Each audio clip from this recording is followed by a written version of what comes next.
अर्चनीय वंदनीय पूजनीय श्री सद्गुरुदेव के पावन युगल चरणों में कोटिशः नमन।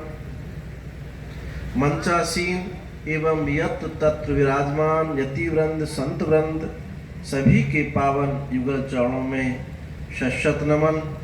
विद्वज्जन एवं श्रोतृगण विशुद्ध चित्तवृत्ति स्वरूपा मातृवृंदा नारायण स्मरण। अभी आप स्वामी जी से कारणत्व की बात सुन रहे थे। कारण क्या है? कारण एक सापेक्षिक शब्द है। कार्य है तो कारण कहना पड़ता है। कारण किसी को जैसे कार्य दिखता है ऐसे कारण दिखता नहीं। कार्यान्वया सुधयैव माया। कार्य को देख करके माया यानी कारण का अनुमान करते हैं। कार्य ही हमको दुख देता है, कारण दुख नहीं देता है। परंतु कारण कार्य को उत्पन्न कर देता है। कारण में दोष है कि वो फूलता है, पिचकता है, नष्ट होता है, ये कारण में दोष है। अगर ये कारण में दोष ना हो तो ये कारण नहीं है, वो ब्रह्म ही है। जैसे बीज है, बीज और जीव बहुत बड़ा अंतर नहीं। प्रकार का अंतर हो रहा है और वर्णों का आगे पीछे हो रहा है। जब चेतनत्व की दृष्टि से कहा जाता है तो ये क्या है? जीव ही कारण बन जाता है, क्योंकि वही सब सारी सृष्टि वही कल्पना कर रहा है।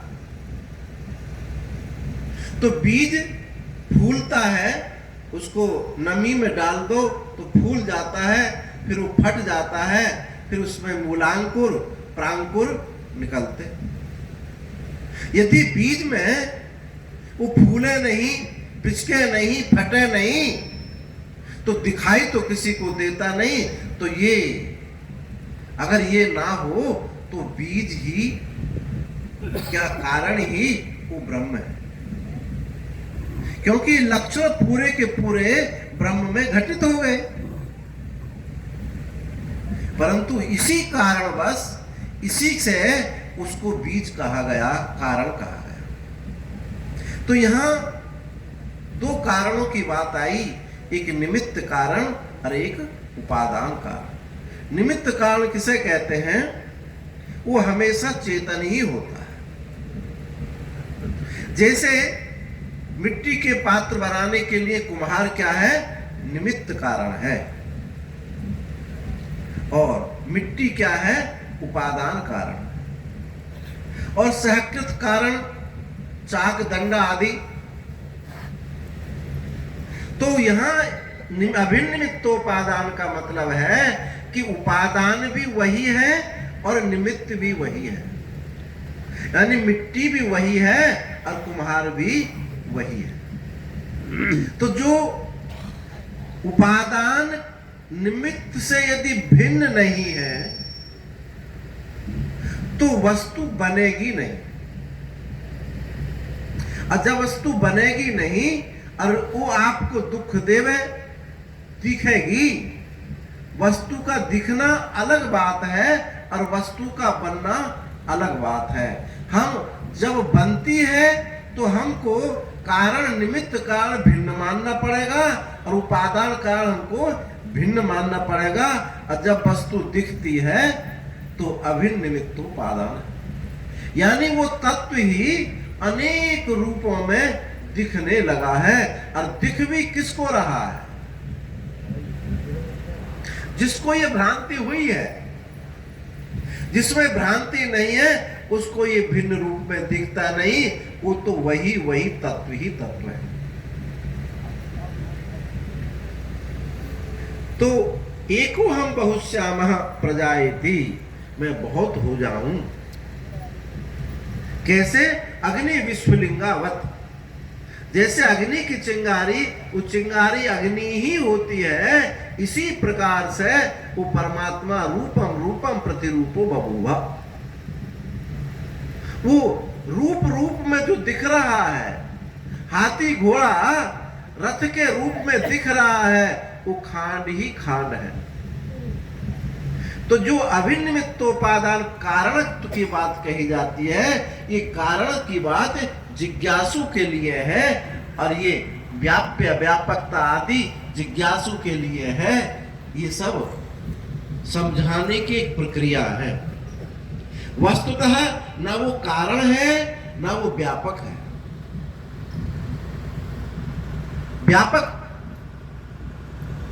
व्यापक वस्तु होगी तो वहां देश की प्रधानता को हमको मानना पड़ेगा। यदि वस्तु नित्य होगी तो हमको काल की प्रधानता को मानना पड़ेगा। परंतु वो वस्तु ऐसी है जहां ना देश है, ना जहां काल है, ना वस्तु है। वही तत्व है, दूसरा कुछ नहीं है। दिखने मात्र से कोई वस्तु सच्ची नहीं हो जाती। अज्ञानी क्या कहता है? हमने आंखों से देख के आए हैं, आंखों से देख के आए, हम कैसे मान ले कि झूठी है? आंखों से देखना, क्या आंख सच्ची है? आंख भी तो झूठी वस्तु झूठी को दिखा है, तो इसमें कौन बड़ी बात? तो दिखने मात्र से वस्तु सच्ची नहीं हो जाती, स्वप्न भी दिखता है।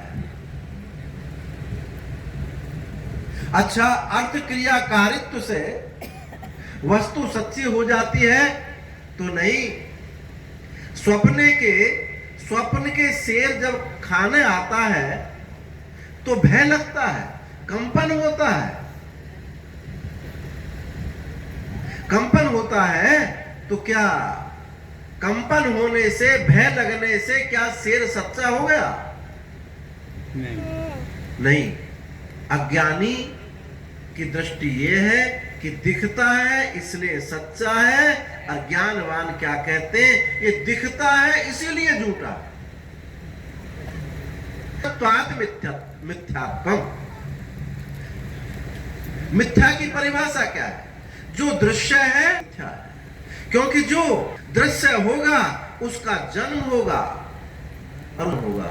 जो वस्तु जन्मता है वो मरता है, वो वस्तु सच्ची नहीं होती, क्योंकि सत्य वस्तु की परिभाषा तो त्रिकाल अबाधित्वम सत्यत्वम।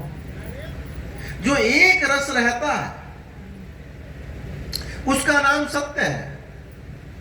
तो जो जन्मा जो मरा वो सत्य कैसे हो सकता है? सत्य है सत, अस्तित्व, अपना होना, अपनी उपस्थिति। आपकी जो उपस्थिति है यही सत्य है।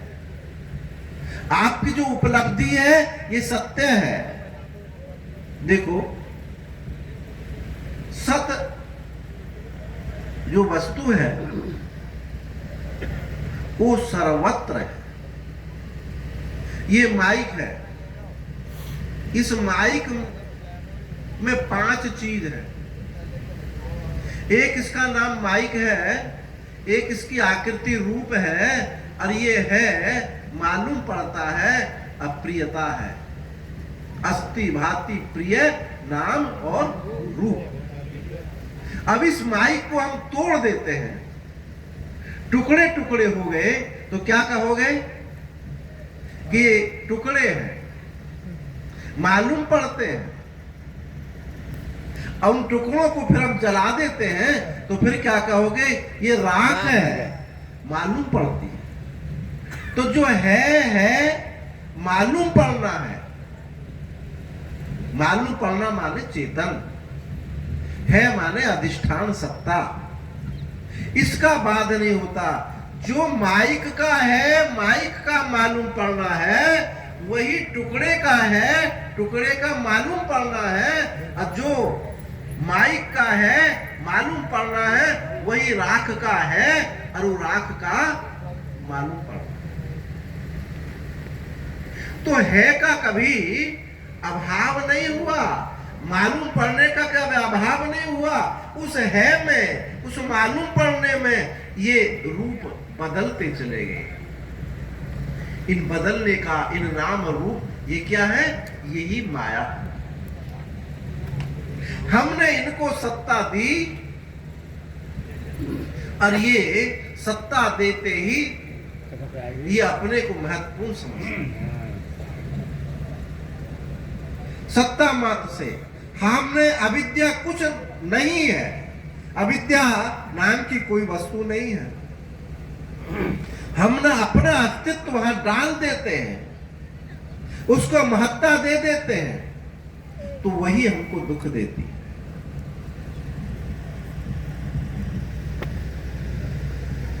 चूड़ी को चाची कही, चूल्हे पर चढ़ आई, पहले लोग कहते थे। महत्ता दी, और वो जो है आपके सन्निकट आ गए। तो जैसे आपने महत्ता दी, वैसे ही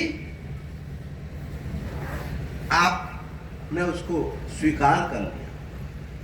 इसलिए महात्मा कहते हैं कि अविद्या नाम की कोई चीज नहीं। अजात क्या है? आपने कार्य कारण को हटा दिया। यदि आपने कारणत्व को सिद्ध कर लिया, कारण स्वीकार कर लिया, कारण है, अविद्या है। देखो, एक क्रांतिकारी वाक्य हम बोलते हैं, अभी आपको एकदम थोड़ा छटपटा जाओगे। प्रक्रियाओं में यह है कि सुसुप्ति में अविद्या वृत्ति है नहीं? कहते हैं ना, और शास्त्रों में वर्णन है, और हम कहें कि नहीं है, तो बोले आप कहोगे यदि नहीं है, बोध रूपा है, तो जागृत अवस्था कैसे हो गई? ये कहोगे ना? तो देखो भाई, ये भी एक प्रक्रिया, जैसे वो प्रक्रिया है कि सुसुप्ति में अविद्या वृत्ति है, उसका जानने वाला साक्षी है, जैसे एक वो प्रक्रिया है, एक ये भी प्रक्रिया है कि दृश्य प्रपंच तत्क्षण उपस्थित हुआ है। यानी मैं सुख से सोया, मुझे कुछ पता नहीं, ये तात्कालिक अध्यास है। पूर्व में यदि आपने कारण को स्वीकार कर लिया, तो कारण की सत्ता को स्वीकार करने पर आपने अविद्या को महत्ता दे दी। कार्य कारण की श्रृंखला नहीं टूटती है, इसलिए इसी क्षण हम मुक्त हैं। पीछे को हम देखें, कारण को, अज्ञान को सत्ता पीछे देते हैं, तो हमने फिर वो कभी निवृत्ति नहीं हो सकती। इसी क्षण इस अज्ञान का कोई अस्तित्व है ही नहीं, इसलिए मैं सुख से सोया, मुझे कुछ पता नहीं, ये तात्कालिक अध्यास है। अच्छा, कहो कि अवस्था, सोने के बाद में जागृत अवस्था कैसे सिद्धि होगी? तो भले मानुष ये बताओ, क्या तुमको अवस्था की सिद्धि करने के लिए प्रक्रिया का निर्माण है, अथवा अपने स्वरूप के बोध के लिए प्रक्रिया बताई जाती है? स्वरूप के बोध के लिए है। स्वरूप के बोध के लिए प्रक्रिया है, किसी प्रक्रिया में आग्रह नहीं है। मैं ये नहीं कहता कि ये प्रक्रिया गलत है, कुछ लोगों के लिए है, पर ये भी एक प्रक्रिया है। ये कौन सी प्रक्रिया है? अजातवाद, कि कार्य कारण को जोड़ो ही नहीं, तात्कालिक न्याय। कहा कौवा का आना था और ताड़ का फल गिरना था, और ये नहीं कि कौवा आया, उसकी हवा से बस बिल्कुल बिल्कुल बिल्कुल पका हुआ था, बस थोड़ा झटका लगा, ये गिर गया। ये जो कारण जोड़ रहे हो, यही अज्ञानता है। ये कारण है, इतने मात्र से ही अविद्या निवृत्त करनी है। ये सबसे बड़ा ज्ञान है। कुछ लग रहा होगा चटपटा सा आपको है? कि अविद्या निवृत्ति सब कह रहे हैं, आपने भी हमने भी 4-6 बार कहा होगा है? कि अविद्या निवृत्ति, ये निवृत्त जो वस्तु है ही नहीं उसकी क्या निवृत्ति है बताए। प्रपंचो यदि विद्येता निवर्तेत न संशया, माया मात्र विदम द्वैतम अद्वैतम परमार्थ। यदि ये प्रपंच होता, यदि अविद्या होती, ये माया होती, तो इसकी निवृत्ति हो जाती। माया मात्र विदम द्वैतम प्रपंच यदि विद्येता निवर्तेत न संशया, तो निवृत्त हो जाता, इसमें कोई संदेह नहीं है। जो वस्तु है ही नहीं उसको क्या निवृत्त करना, क्या प्रवृत्त करना। जान लो कि मैं ही सत्ता अस्तित्व रूप हूं। अब बताइए कहां अविद्या कहां माया। हम पहले स्वीकार करें और उसको निवृत्त करें। जैसे डॉक्टर लोग अपनी दुकान चलाने के लिए गांव के नलकूपों में, कुआओं में दवाई डाल दे बीमार करने की, और सब पानी पी के बीमार। टंकी में डाल दी, म्युनिसिपैलिटी की टंकी में डाल दी दवाई, सब लोग बीमार। अब हम इलाज करेंगे। भैया ऐसी प्रक्रिया यहां नहीं है कि बीमार करो और फिर इलाज करो। ये नहीं कि बीमार है ही नहीं। ये कितनी बड़ी औषधि है।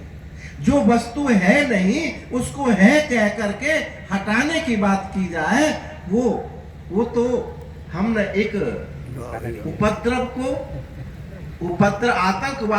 आतंकवादी को पनाह दे दी है। उसको जो पनाह दे दी है, उसका रक्षण कर लिया। ये बहुत दूर हमने उस परमात्म स्वरूप को अपने से बहुत दूर फेंक दिया। अरे आप इसी क्षण मुक्त है।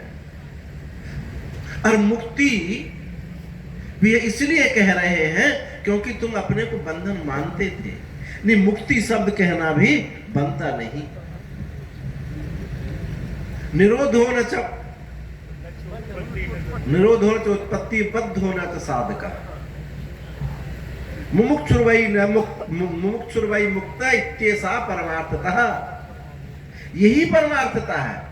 तो जो निरंतर अस्तित्व सत्ता है, बस अपने अस्तित्व को स्वीकार हम कर ले कि बस मैं अस्तित्व रूप हूं। सर्वत्र ज्ञान सत्ता के अलावा कुछ वस्तु है ही नहीं।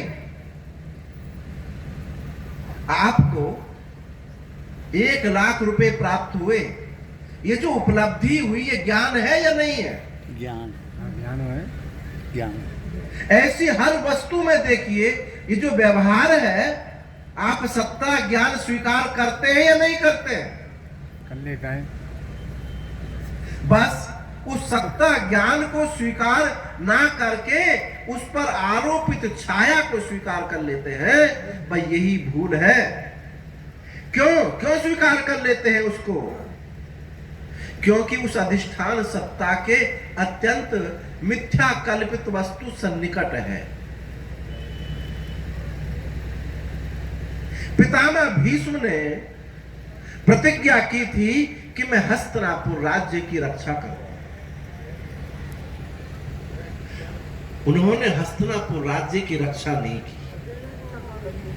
हस्तिनापुर राज्य सिंहासन पर आरूढ़ धृतराष्ट्र की रक्षा करने को हस्तिनापुर राज्य की रक्षा समझ लिया। क्यों?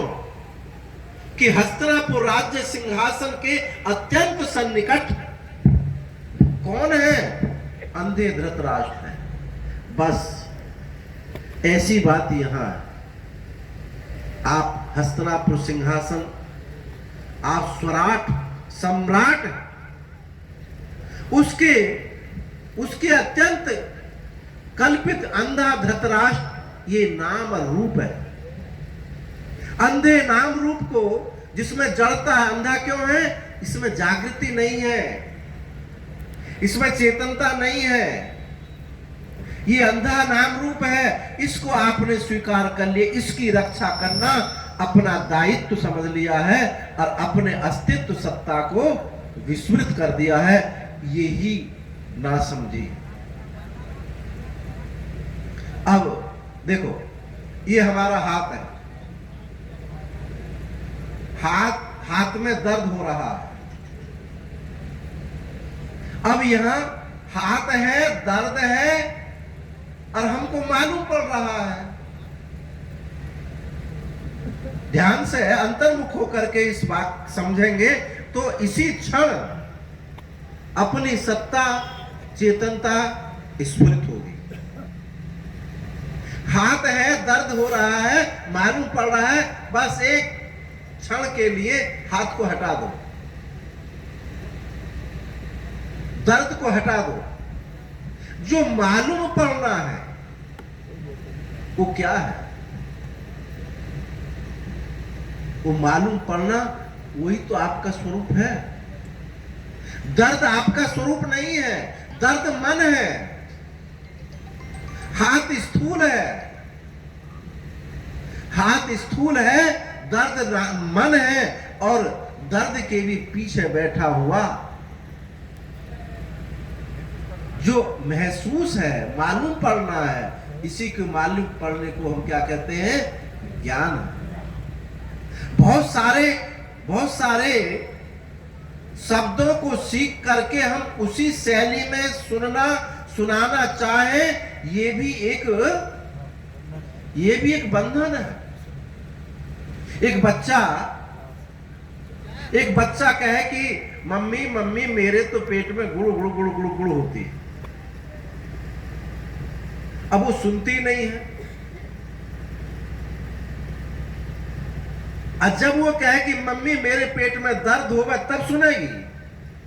अरे भाई, किसी भी भाषा में कैसे ही भी आपकी सत्ता को मालूम पड़ना शब्द बोल करके हम चेतन को लक्षित कर रहे हैं, तो ऐसा मत समझो कि उसी भाषा में बोला जाए। भाषा की पराधीनता नहीं, पराधीनता महत्ता उपयोगिता सत्ता जिसकी है उस पर दृष्टि डालो। नहीं तो यदि उस सत्ता को, उस तत्व को स्वीकार ना करके तो बड़ा भारी विघ्न बाधा उपस्थित हो जाए।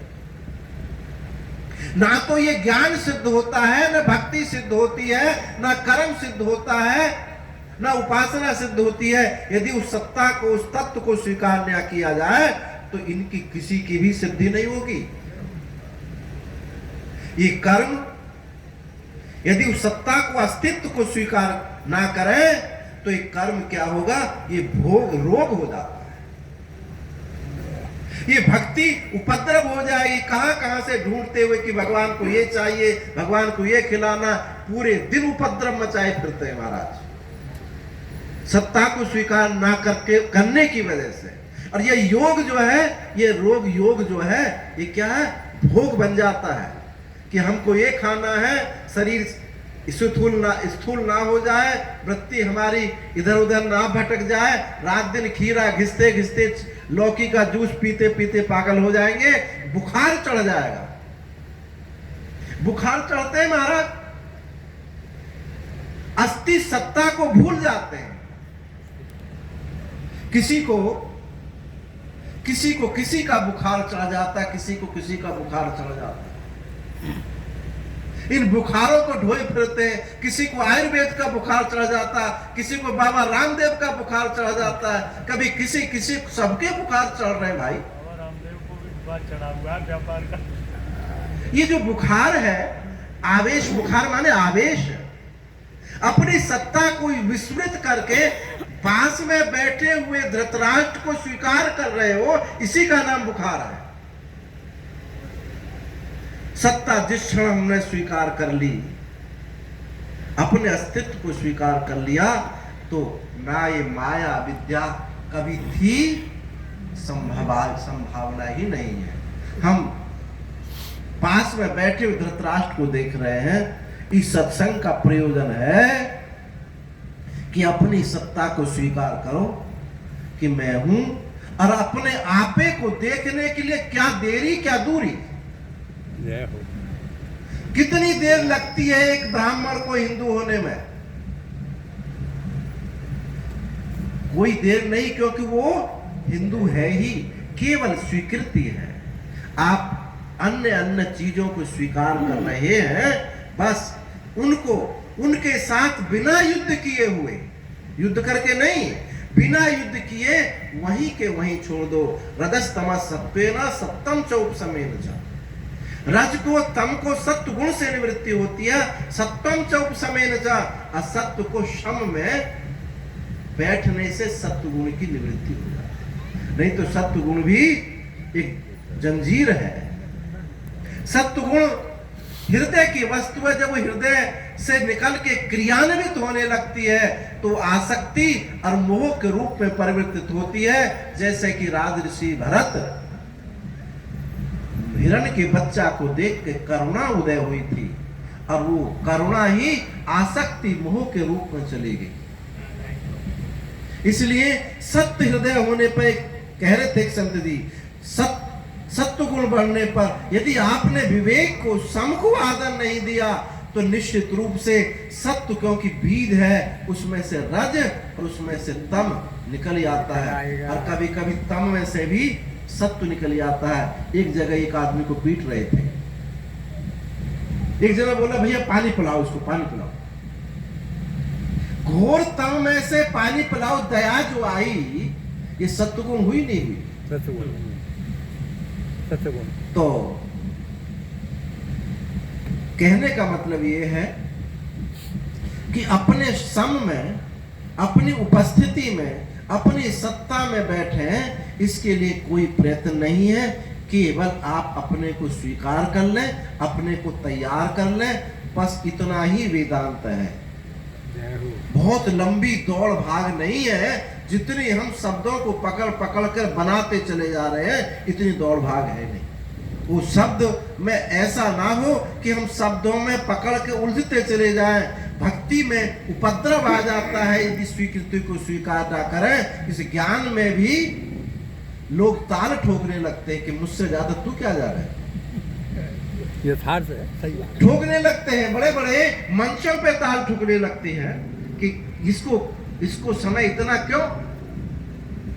ये क्या है?